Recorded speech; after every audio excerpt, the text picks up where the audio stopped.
What's good, people? Welcome to the very first episode of the Spiral Podcast. We finally got it set up. We're here to roll. It took us long enough, but we are finally here.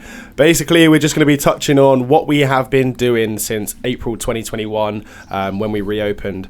But before we go on to that, we're going to touch a little bit about where we started because it was recently our 10 years. So we're going to touch on where we started and basically where we've got to now. Yeah, 10 years of Spiral. Wow. Lot to catch up on. It's been a journey, honestly. So, where do we start? So, I think 2012, I must have been in, I don't know, either year 9 or year 10 or something like that. And we decided to put together a group called Spiral Freerun. When I say we, that was me, Frank Toner, Luke Curtis, Connor Shepherd, Daniel Richardson and Kieran Loney. I think that was all of us. And then we had people like Scott Brewer, Ethan Fisher help us out as well. And basically it was just a group of us that we all used to kind of go out and train. Some of us were more active in training than others, and some of us obviously weren't so active. But yeah, essentially we put together this group, and then we shortly introduced Omar Jackson. And as you know, Omar's still here to this day. He's behind the camera. He's operating everything from the podcast side of things. So thank you to Omar for doing that. But yeah, we introduced Omar into the team, and then probably, I don't know, a couple of months after that we introduced Joe Rogers into the team. And at this point it was basically only me, Omar, Joe, Daniel and Kieran who were still left training. Everyone else kind of just dropped off. They would still hang out with us, but weren't really part of the team that time. And then we were just doing our thing. Like, we were just posting on YouTube, trying to get not views, but like people to kind of be more aware of what parkour is in Bedford specifically, because we had a lot of problems like training in town with people kicking us off of spots and stuff. Trying to build a community. Yeah, exactly. It was so like not known that we had to do something to try and get it known so people don't look at us like we're freaks. Yeah. I mean, you probably know yourself. Think back to like 2012, what parkour was like. It was still fairly new. People didn't really understand it. There were a few little groups getting together and training, but it was more often than not you were just kind of looked down on like a little, like almost like skaters as well. Like, you're ruining all the architecture. You're just vandalising. You're leaving rubbish, when that's just not the case. Yeah, and I think everyone really has the same sort of, you know, they have the same sort of thing going on in every town. Like, people don't really understand what it is. Maybe not so much now because it's become a lot more popular, but like when we started, no matter where you're from, like Jesse's from Milton Keynes and I'm from Bedford, so obviously we didn't actually train together like growing up from the early days. We met slightly later on, but like I'm sure you had the exact same troubles with people like trying to kick you off of spots and stuff. So I don't know about you, but it felt like like when you're with someone, it makes it a lot easier to actually be able to train without looking like a weirdo. So, and on top of that, you're not looking out for people to come you off because you're in a little group. You can exactly. Just get into your zone a bit better. So I think that was the whole kind of purpose of Spiral, really, is just putting together a group so that, you know, people can recognise what we're doing and not just think we're out here to cause trouble. And then over the course of the next couple of years, like, we just got the opportunity to coach voluntarily. I can't really remember the time frame too much because honestly it's been so long, but excuse me, I think it was around midway through 2012, maybe slightly later on towards 2012, we got the opportunity to coach for Great Denham Primary. So we did a couple of sessions there. I think it was like four or five sessions there, and that was for the Key Stage 1 kids, and that was just on like a volunteer basis, and they absolutely loved it. So yeah, we kind of started to think about what it is that we actually wanted to do.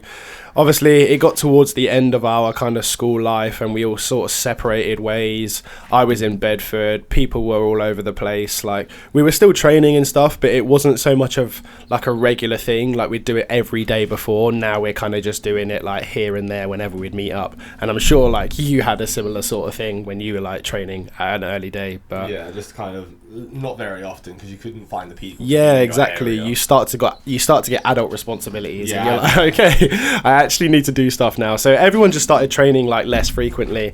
I'm gonna skip some things because some things I don't want to like spend too long speaking about. We'll be here for 2 hours. But I think it was around 2015, so I just started uni at this point, and I never really wanted to go to uni. I know that I wanted to teach kids at this point, and I didn't ever have that idea into my head until I went to Great Denham Primary, and I actually really enjoyed like teaching parkour. So, you know, I went to uni with the idea of basically becoming a PE teacher, and I got an email from my old sixth form tutor called Ruth Pineda. So if anyone has her contact details, send her my way, because basically if it wasn't for her emailing me, we probably might not have been here today. So yeah, it's a bit crazy.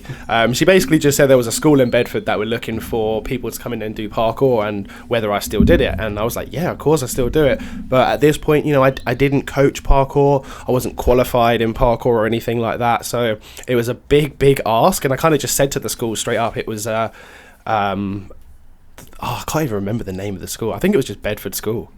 Bedford Academy, that was it, Bedford Academy. So it was Bedford Academy off of Mile Road, and they basically said, yeah, like, it doesn't matter, we're not looking for someone who's like a full-time coach, we just want someone to come in and kind of show the kids what parkour is. So I was like, yeah, sure, no thing. Anyway, I asked Rob to help me out at this point, and yeah, we ran the session. It went super successfully, and they asked for us back, and that's when we sort of started to kick the business off. So I started the business. Yeah, I was going to say, before that, we never had any intention to go and do coaching. Like, it wasn't just really, team. Obviously, we had the thing at Great Denham Primary, and that was kind of what initiated my thoughts into going into like teaching kids and doing like PE teaching. But in terms of coaching parkour, like, it was never an idea. I don't know, so it's surreal to think that we're here now, and I'm really, really grateful for everything that's happened along the way. But yeah, me and Rob essentially started to put together the foundations of the business and go from there. And our first sort of go-to was the John Bunyan Centre. So we started in we started in the Athletic Stadium. Yeah, so we started in the Athletic Stadium, which is I think 2016, and it was me, Rob and Omar. We were literally the only coaches. In terms of equipment, we literally had like one roll mat, I don't know, a couple of vaults and a crash mat. That was it. We had pretty much nothing. We just knew that we wanted to teach somewhere, essentially. At this point, we'd been lucky enough to teach in Bedford Academy, Kings Oak Primary, and Goldington at around the same time. So, you know, we were using their equipment, and that was helping us put money behind to buy our own equipment. And yeah, the Athletic Stadium grew to be quite a busy class. We were only doing one class a week, which is on a Wednesday. I think it got up to like 18 kids in the end, and we only really had two coaches that could do it at a time. You know, myself, Rob and Omar weren't always free at that same time, so it was difficult, which meant that we had to sort of cap our numbers at around 20. And once we were getting closer to capping the numbers, then we needed more space. Unfortunately, Athletic Stadium couldn't provide it, so we had to move to the Bunyan Centre, and that's when we opened 3 classes a week. And we were doing that for probably about a year, until essentially we hit the exact same hurdle. Like, we needed to expand, they couldn't provide the storage or the space or what have you, so then we moved to Kempston Challenger Academy and literally had the same hurdle again. I didn't even know about that part. Did you not? Yeah, we went to Kempston Challenger Academy. We were probably there for about a year. So those of you who don't know, Kempston Challenger Academy is a school in Kempston, obviously, and we do our Fun for Young People camps there. So it's quite strange going back there to do those camps after we kind of spent our early days there. It's quite refreshing, really. But yeah, spent probably about a year at KCA, and then exactly the same hurdles. Like, we needed more equipment, so you know, that meant more storage. They didn't have the space, they couldn't give us more sessions, so we contacted everywhere, and I mean everywhere that you could possibly think of. Like, all the schools around Bedford, all the leisure centres and everything like that, we contacted them, and yeah, no one was getting back to us, or they weren't getting back to us with the things that we needed. So I tried Trinity Arts and Leisure, and that was literally my last hope, and I didn't even really know about it that much. I taught there a couple of times before for previous jobs, but I don't know, it just didn't really cross my head, because I thought it was, you know, a sixth form. I didn't think that it was actually like a leisure centre able to be rented. And we contacted Trinity, and they could provide us pretty much everything that we wanted. Is that about the time that I joined the team? Then? Yeah, it was. That was probably around the time when Jesse joined. I think that was about 2017, 2018. Yeah. Oh no, you were in the team before that. Was I? Yeah, because we've got the Coventry trip. Yeah. Oh, yeah. We've got the Coventry trip. So I think So the where reason I'm it gets being quite quiet at the moment is because I didn't join the team until around 26. Yeah, it gets quite confusing because obviously we didn't start with the idea of being a business. We started with the idea of being a team. So the team and the business often kind of gets crossed over. Like if you guys know CJ's not involved in the business, but he's involved in the team. So if we do like performances, then obviously CJ's involved. But then that crosses over from a business point of view now. So yeah, it does get quite confusing like that. But I think most people have been in the team since like 2015, 2016, which is probably when you joined. But yeah, 2017, 2018 was when you were at Paramount and like you were coaching there. But obviously you'd still be training with us and do like things with us. So I think at this point we were just working on building up the classes further, and essentially we got to a position where we needed to expand. And I think this was in 2020, but obviously with everything that went on in 2020 with COVID and stuff, it was a bit crazy. So obviously, what a mess. Yeah, let's not even go there. But essentially we needed to expand, and COVID was stopping us. So we worked really, really hard throughout 2020 building up and losing customers because people were scared to come in to sessions due to COVID, etc. Had to fight so many battles and jump through so many hoops just to get sessions on. It was ridiculous. And we said to ourselves that actually we need to do this full time, because you were working at Gymfinity at that point. I was working at Gymfinity. Omar was working elsewhere. Rob was working elsewhere, and we'd all work at Spiral as well. So it was like, us enjoyed where we were. Yeah, we it was. Just wanted to come back to Spiral. It was one of those things where engage the drill. We are back. So excuse the nitty podcast setup. We obviously need to invest in some more equipment, but at the minute it's just not like our main focus. So we will start doing more of these and we'll start to upgrade the setup. But at the minute it's just not a thing. Deal with it. So basically we approached Trinity and we were like, yo, bruv, we need more space, we need more classes, we need more everything. And yeah, let's please sort it out, please, we beg you. And they were nice enough to agree to our deal. So we set them a deal, and that basically entailed of us having the theatre, which is the place that we use to run our classes, kind of permanently with increased storage, etc., etc. And since then, we went full time. So obviously, we planned to open in in January 21, but because of COVID, we couldn't open until April 21. And now this is where Jesse comes in. So obviously, he's going to get a lot more active now. He's going to be able to tell you. Yeah, he's going to be able to tell you a lot more of what's happened. Was that as well when you went into business with Rob at first, that 2020?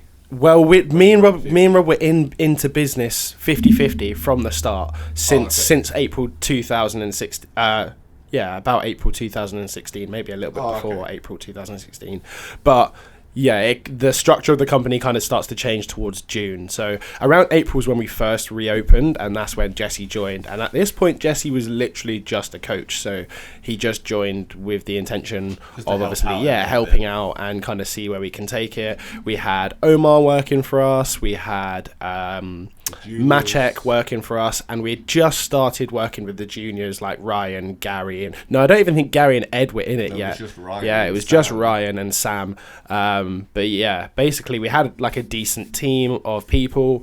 We just needed to brush up on everything and make sure people's skills were as sharp as possible, because obviously those of you who don't know, the junior coaches are just students. That is literally how they've come into Spiral. They're students that have shown us, shown me, shown Jesse, shown the other coaches that they're here to help and here to learn and here to achieve kind of great things. They really just stepped into the community and started helping out during classes, and really they basically put themselves in the spotlight. Yeah, like take Ed for example. He hadn't been there that long, but straight away he had jumped in. He was posting on social media to try and get the classes known, to get his movement known. He was helping others out in class, which was the thing for me that I was like, yes, that is what I want to see. So yeah, from there we see opportunity and we try and give it back.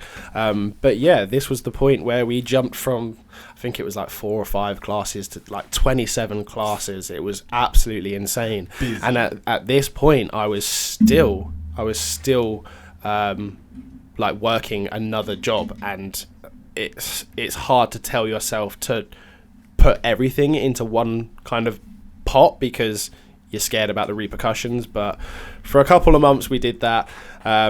It got to about June 2021, and that's when I think we moved into Samson's Academy. So Dorian Alexis from Samson's Academy charity in Bedford. That man is, oh my God, he is a wonderful man. Yeah, he is a wonderful, wonderful man. And we were lucky enough to be put into contact with him by Joanne Hudson-Lett from Just Purple Presents. And essentially we reached out to him and kind of said to him what we are, what it is that we do. And he was kind enough to let us rent a space in his office, but completely rent free for the first year, which is absolutely like incredible. The guy has just met us and he's just seen what we're doing, and he just sees our vision and he's like, yeah, these boys need help, let me help them out. And he's not bothered about like what he's getting back in return. And you know, proper class. Yeah, honestly, everything Can't that big him up enough, everything that we've probably done from now has been like a driving force, has come from him. So you know, in June 2021, he basically said to us that a CIC would probably be the way to go forward. And at this point, we'd heard about like CICs before, but myself and Rob, we were never in a position where we wanted to jump full time just yet. It was the kind of thing where if it came, cool, we'd take it, but it hadn't reached that point yet. And being a CIC essentially means that we are in the best interest of the community. We are a community interest company, which means everything that we do is to do for the community, i.e. the parkour community and the Bedfordshire community and the surrounding areas. So it allows us to get more funding, which means that we can put on the things that we've been doing recently, like Run For It, which is totally free of charge, and things like the half camps, obviously, which are funded spaces. Yeah. So since then, that's opened up the doors to the kind of things that we can offer, and it's absolutely been phenomenal. And yeah, July sort of kicked off with the summer camps, and that was busy. Was so hard. So we'd worked hard before in our lives. Like I was a coach at SSG. I was doing holiday camps and residentials for like 6 weeks straight sometimes. I know Jesse had done coaching at Paramount, and he'd worked days in, days out, where he'd coached all day long. Still proud of my longest hour shift, which is their 36-hour shift. That is absolutely disgusting. I'm not even going to go into how that's legal, but hey ho, there we go. So we'd all worked hard before, but not in like a parkour for yourself kind of way, which was really, really interesting, because obviously when you work for yourself, you put so much more into it than you do for anything else, just naturally, because it's your passion. But yeah, we were working like Bedford Modern, Fun for Young People camps, our own camps, everything. We were working at the same time. There was points where I was managing 3 sites at once with like 9 staff members, and we were all doing different things, and I'm trying to coach and I'm trying to receive calls, and it's just crazy. Like we were all working so hard. So they were all packed as well. Yeah, that's the main thing. Like the Bedford Modern camps, first of all, shout out to Win Moss. Win! We love you, Win. Oh, Win, you are a winner, my friend. Winner, I promise you, because basically the Bedford Modern camps, they sold out within like 21 minutes, and that was incredible. The whole online system apparently went proper buggy, and people couldn't secure their spaces and whatnot. It was just mayhem. So yeah, the fact that people are like that receptive of our services means that we're doing our job. So and couldn't be more happy about that. In all of the other camps as well, we were the best received. Yeah, so the Fun for Young People ones. Yeah, obviously especially with the Bedford Modern as well. We got told by all staff on site basically that all the kids liked our classes. The kids have to do a feedback form for all the camps basically, so that's how they can obtain that feedback. It's not like someone's just come up to us and be like, hey, this is the case. It's literally written down. That we were the best. So yeah, it was a mad summer, and it gets even madder around now. So we're not throwing too much shade, but essentially September come, and this was a very, very, very pivotal point in Spiral Freerun, because myself and Rob, as the 2 directors, went separate ways. And there's a lot of kind of drama about what happened, and I'm not here to touch too much on what happened, but obviously it's the history of what we're doing, and we're past it now. We're at a point where like we just we don't have anything to do with each other. It's all sorted, and we've moved on essentially. So I feel like some of you deserve to know, especially those of you that are in classes. Like I can think of a couple of students already that were taught by both me and Rob, and then all of a sudden Rob's not in one day, and they're like, oh, where is he? And I was like, oh, well, actually you know, he's gone, and like there wasn't really much explanation to it, and it doesn't really matter, like you don't have to give an explanation, but I just want to be as upfront as possible, basically. Yeah, exactly. So now it's all kind of just smoothed over. So we were having a mad start to the year, and there was a lot of changes within the company. By July, Jesse had already moved up to product manager. Yeah, this is when I really started taking my stride in the business. So this was like 2 months within us reopening, which was obviously crazy. Yeah, I saw that there was just a bit of a gap. There was lots of work that needed to be done, and I couldn't just kind of leave it to the guys to do it, because then nothing would happen. Rewind my selector. So we just filmed a fat section and Omar forgot to press record. So going back to that section, I had just found a gap in the company where there was lots of marketing that needed doing, lots of infrastructure that needed building, and a lot of clothing kind of option that needed developing. And I just started doing it. I didn't really ask these guys if I could do it. I just kind of went, yo, I saw this thing that needed doing, here you go. I think I started just by making up a few clothing ideas here and there, making some like clothing production plans and a little bit of grading here and there. Yeah, I was just constantly receiving messages basically saying, like this idea, this idea, this idea, this idea, or this idea. And I was like, what? This is mad, because... Excuse me, sorry. I've never really been in a position where people had able to give me the time to say like, I've done this. You haven't asked me to do this, but I've done this anyway. So I was like, wow, okay, we desperately need more of this, because again, not to throw too much shade, but this is why we're talking about this section, is over the last 5 years, I had basically done everything. Rob was... Videos, clothing... paying staff, setting up staff, marketing, doing the events, emailing, the lot. Yeah, absolutely everything. Finances. I mean, Jesse's hit the nail on the head. Like, I did everything. And this was even while I was at uni and I was working 3 jobs. And obviously, like, needless to say, it got to the point where I just couldn't take it anymore. I physically could not. So essentially, I said to Rob, I was like, you need to do more, because at this point, it just wasn't getting done. There was things that were physically affecting us as a company, both financially and you know, other ways as well. Mainly the planning side of forwards. We were just stagnating constantly in sitting still, and I was fed up of it. We'd been sat still. Okay, we hadn't been sat still for the past 5 years, but we'd been like this for the past 5 years, and now it's like boom, boom, boom, boom, boom. So the levels have just increased. But I said to him, I was like, you got a couple of options. Either you actually put the time in and, you know, you show that you're 50-50, because we're 50-50, but at the minute I'm literally doing 99% of it and it's just not on. Or you go. And cut a long story short, neither of those options were good enough for him, apparently. So hella madness went on, and I eventually paid him off. So now Rob is no longer part of Spiral Freerun and won't ever be part of Spiral Freerun. And it is now myself and Jesse who run things. So Jesse has now officially been recognised as a director recently. Woo! Cue the music and the balloons and stuff. Yeah.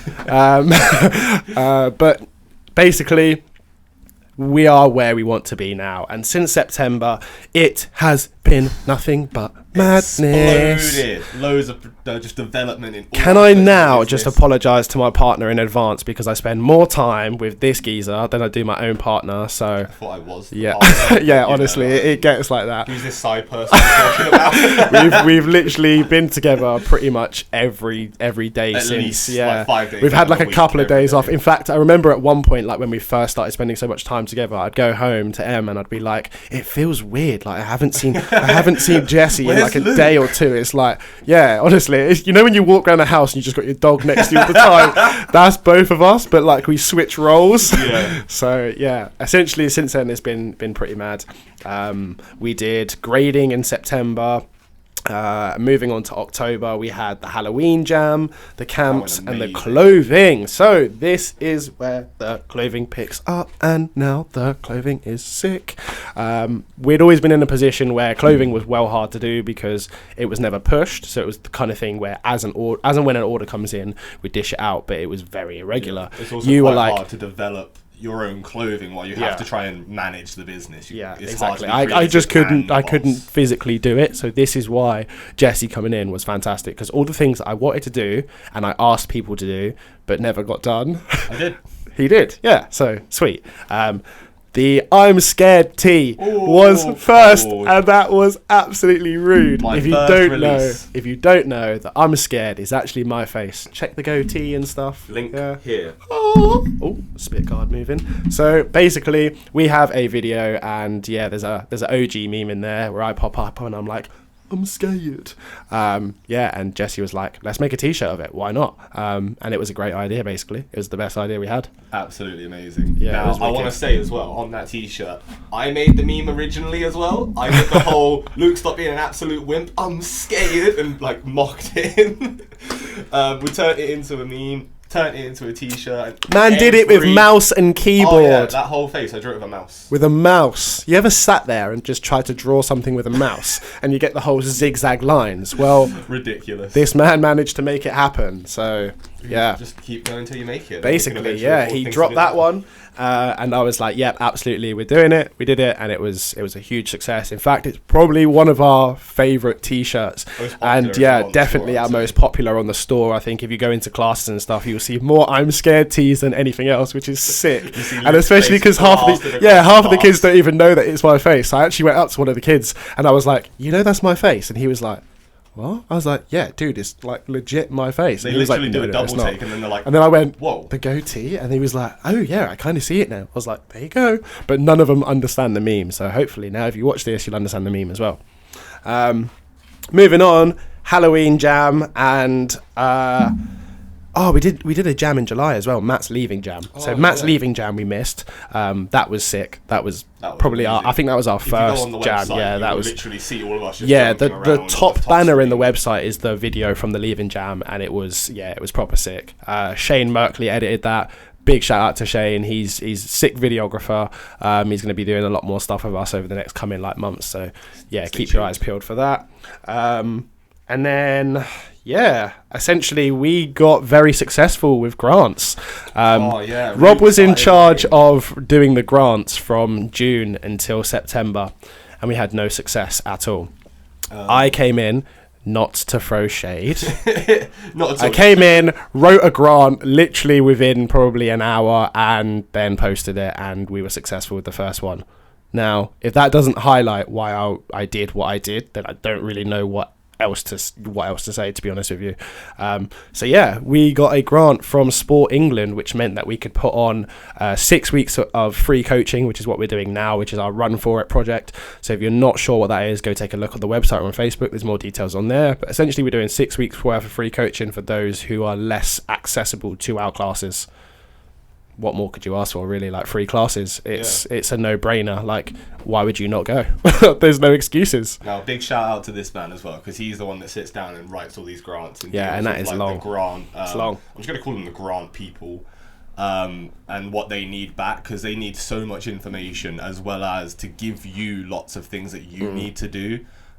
So again, big shout out to Luke, because he basically takes the helm on that one. So if you ever see me in classes and I'm just sat down on my laptop, it's not because I'm being lazy or I don't want to teach any of you. It's because I've got things to do that I just don't have the time to do in the workshop and stuff like this. Imagine everything that everyone in this place does is just juggle.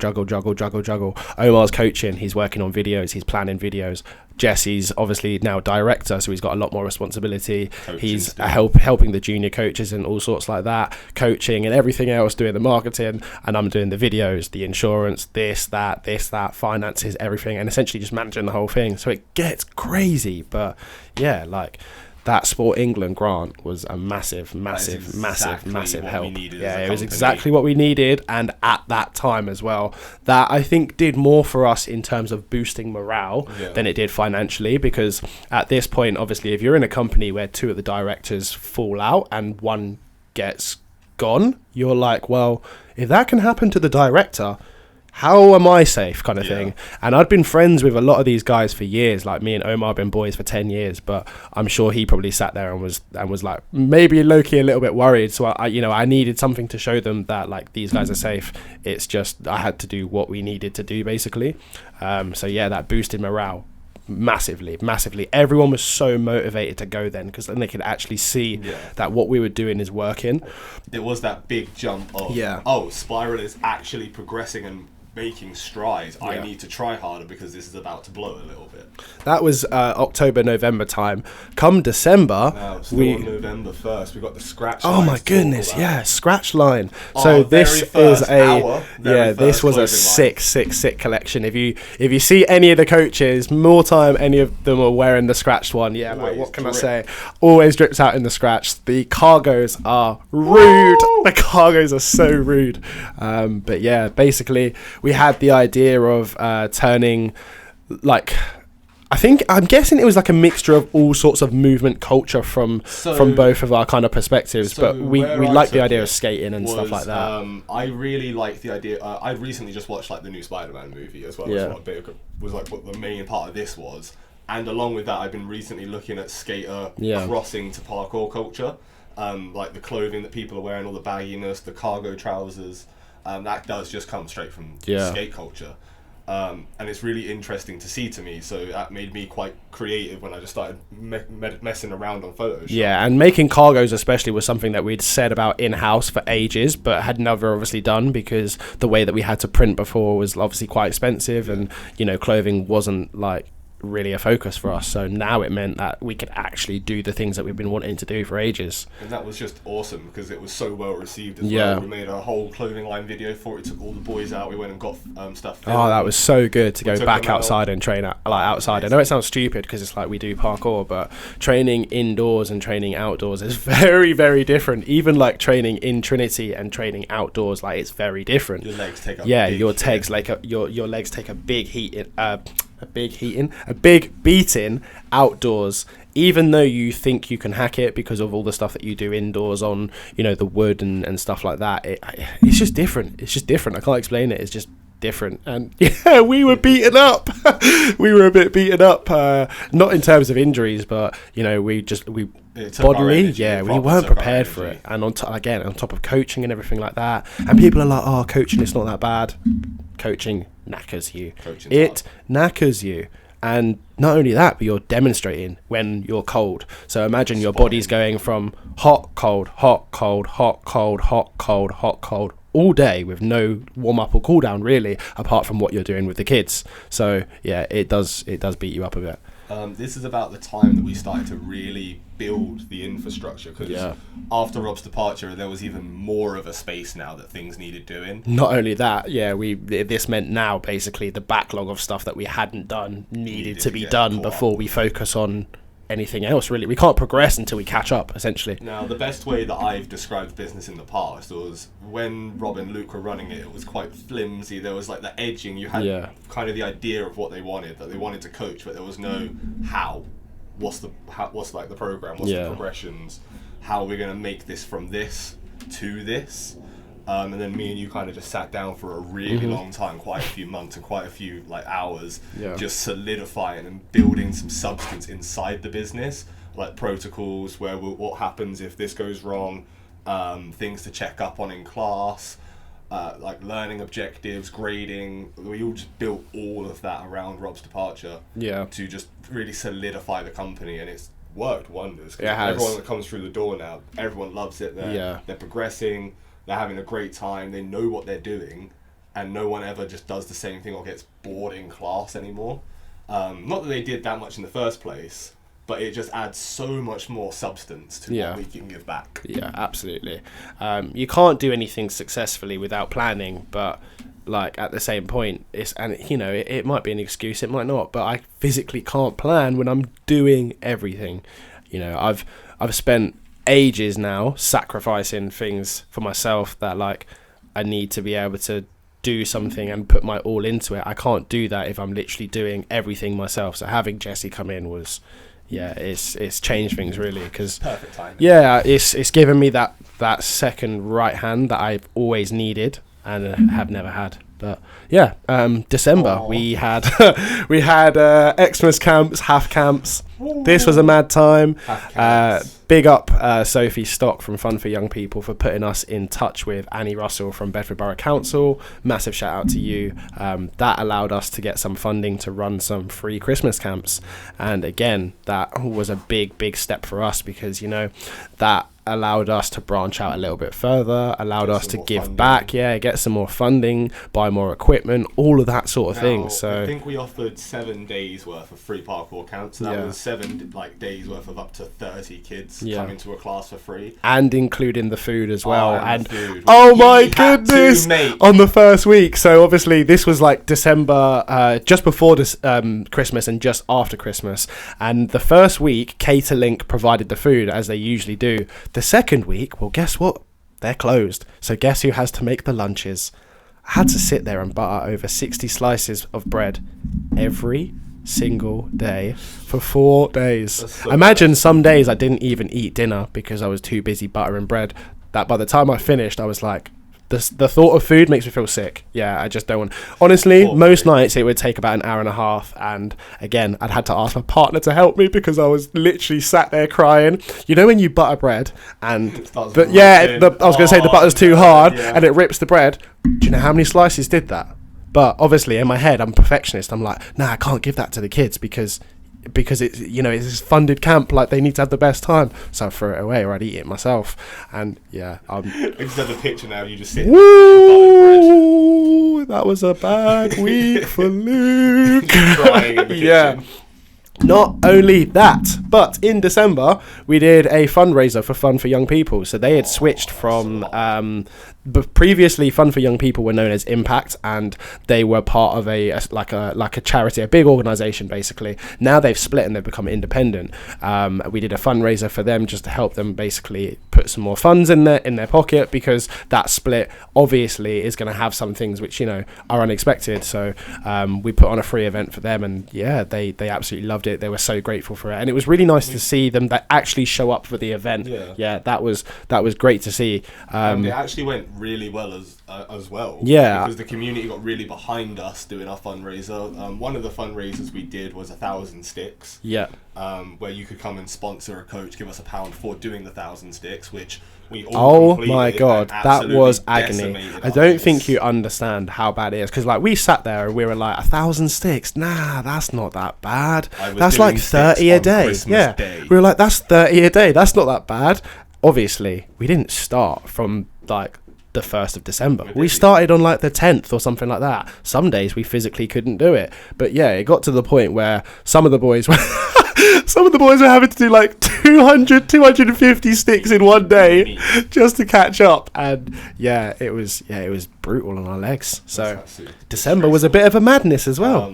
The other fundraising we did was we did almost what was it called? We did a free raffle and a free one-to-one, didn't we? So we offered a free bit of clothing or a one-to-one. You could kind of put £1 in and decide which ticket you'd get. Quite a few people bought a bunch of tickets for both sides just to try and win. The guys that came to their one-to-one loved it.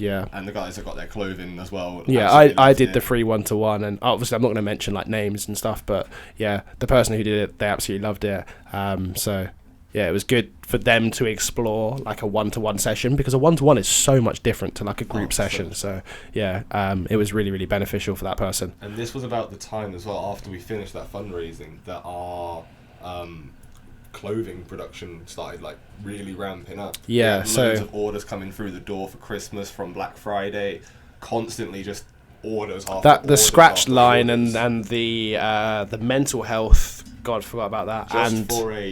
Just for like a little numbers thing, our sales increased by it was over 600%. I was gonna say it was over like 500%. It was stupid. In the 2 months that we started. I mean, we went from maybe selling one item of clothing like every 2 months or something like that, or it was so sporadic, you know, to literally having like 12 different orders in like one or 2 weeks, and we were like, orders that had like 6 to 7 different pieces of clothing on the one order. So thank you to everyone who was so patient for that. And that kind of leads us on to where we are now, really, which is in the workshop, which doesn't seem like a lot to you guys, but this place before was literally a garage with boxes used for storage in my mum's house. We know that is what a normal garage is, but fill half the garage with boxes. The whole thing to the ceiling, and literally. Then put the treadmill in there, and then put a bunch of exercise equipment and some more like bits and bobs. It was crazy. It was crazy. And you know, it was around January and February time that me and Jesse were relentlessly working on this place, sawdust up our nose, coughing up sawdust. Like, yeah, essentially what we've done to this place is we removed everything from it and we've made it our office essentially. And this is like the place where the production happens. So in terms of filming and stuff like this, shooting photos for a new clothing range, making the clothing, designing the clothing, you know, staff being able to come in and use things like Photoshop to do their jobs, the podcast, everything like that is basically what the workshop has done. And that's essentially been from the funding that we've had. And, you know, whilst that may seem like not that big of a deal to some people before, the office was, you know, nothing really. Like, obviously we had Samson's Academy where we could go, and that was like our main office, but you know, we didn't always have the ability to just go to Samson's. There might have been things that were running in there, like events and stuff like that, or sometimes we physically couldn't make it, like both of us at the same time, so it was like, we'll go when we can actually both go together. This being my mum's house is like I can just pop in whenever, so yeah, it's just it's so much easier. Big shout out to Tracy, big shout out, us up over big shout out Mumsy.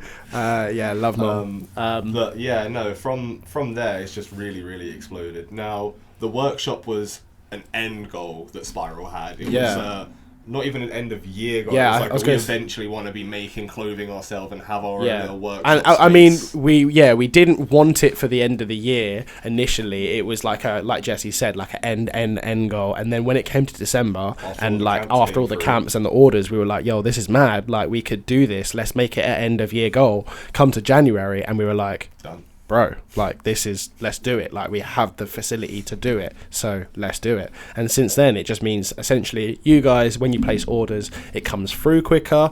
There's none of this waiting for suppliers to pass it on and this and that. Obviously, we still have to go through suppliers and stuff like that, so there is a bit of a delay, but the delay is a lot less, and it means that it's just a lot more personal. Me and Jesse and other staff eventually hand pack all the orders.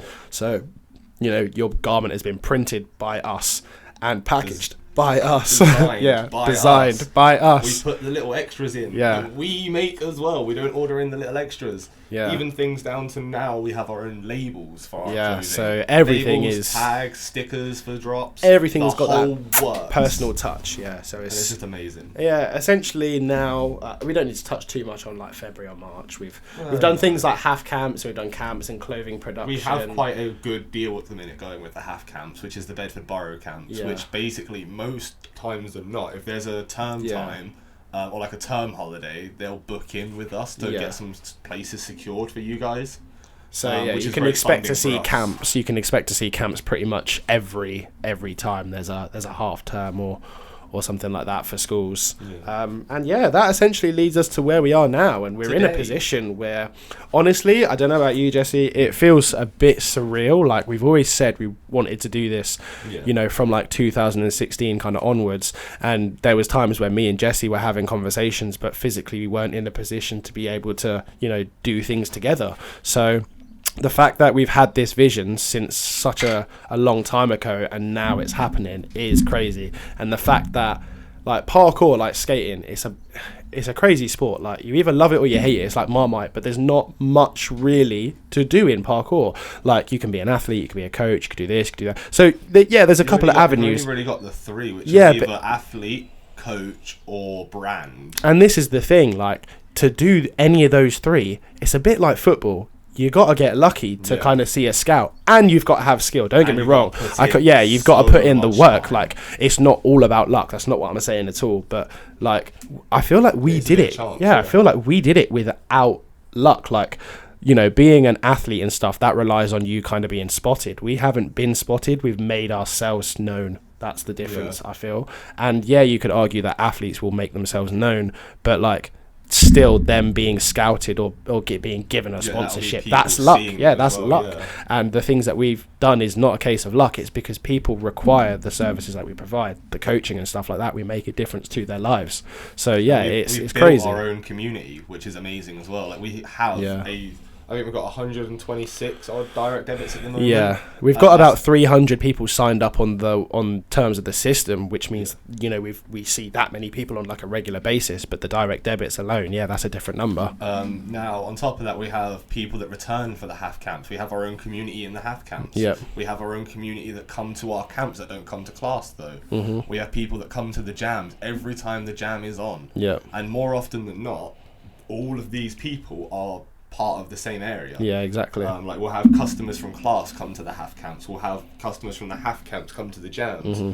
All of the customers are buying garments and like representing, supporting us and just helping. It's so nice, honestly. Like the reception we've received over the last couple of months in particular, but essentially since day one, that's what's made it possible. That is what made it possible. Yeah, we can't do this without people agreeing to enroll, and essentially you guys are, and you're appreciating the stuff that we're doing, and that allows us to ultimately do one thing, and that's live our dream, which was make a living from parkour, which sounds so surreal, because how do you do that? Like it's crazy.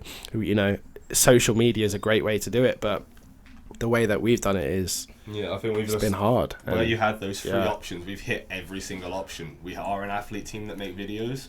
We are a coaching company that teach parkour movements, and we are a brand that make their own merchandise to kind of sell off to everyone in the community. Yeah, like recently we've actually realised unintentionally we're very similar to like the Motus projects in terms of like what their goals are, and actually that's quite nice, because that's a team that personally we look up to.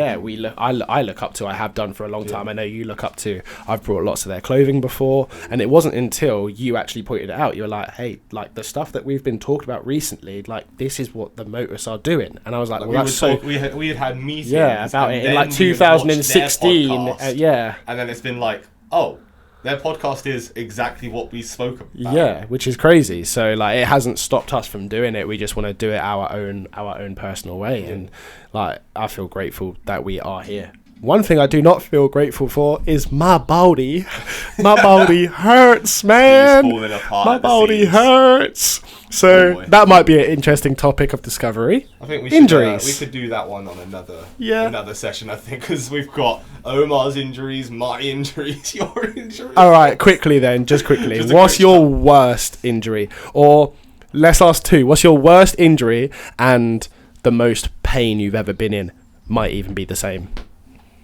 Yeah, I think mine would be my back injury. Yeah. My spinal injury. Fully slipped the disc and crushed it. How this man is training. Didn't get told for 2 years that it was a crushed disc until they figured it out. They thought it was a hamstring pull or a hamstring tear. They're not even close. Well, they're not. Yeah, I mean, no. But moving on from that was my worst one. And it sucked. I remember times where Jesse used to have to lay down in the car to get to places. Yeah, Omar's creasing behind the camera. He remembers as well. Like going up to jams, I'd literally be like in a coffin. Yeah. So how you're training now is actually a bit mad. Like you were out for so long. So yeah, a bit crazy. Take my hat off to you. I'm not gonna lie. Dislocated my ankle sucked so bad. Like I snapped my leg in half 11 months before I dislocated it. It was bad. Don't get me wrong. It was bad. Dislocating my ankle was different gravy. I can't explain it. I can't explain it, man. I've spoken to like professionals about it as well, and they were like, yeah, worst things to dislocate, apparently like one of the hardest as well is your ankle. And I was like, that makes a lot of sense, because that hurt different. Yeah. I think definitely that's got to be up there. Yeah, no, that is awful, because then you have to get it reset and everything. Yeah, well, luckily mine went back into place. I actually gripped while I was rotating. So quick story.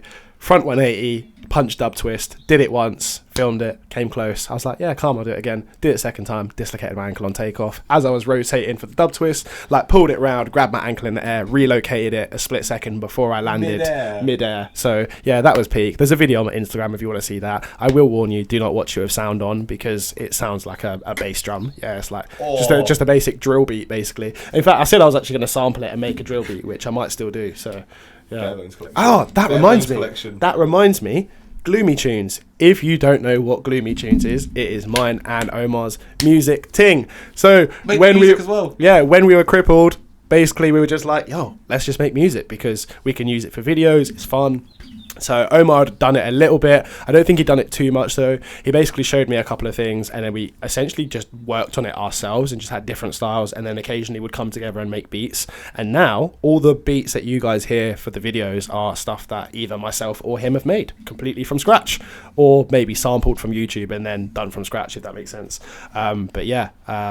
So that's like another thing that we do. So just goes to highlight how much we are actually doing. Everything in-house. Yeah. Everything. I think we're probably going to have to wrap it up there anyway, guys. Yeah. So I appreciate you tuning in. Next one will hopefully be a little bit more organised, a little bit less messy. This one was just catching up on everything. Just catching up on everything. Just keep your eyes peeled for what we've got coming up. We've got some good things planned. I don't want to spoil it too much. But peace. See you next time. Ding, ding.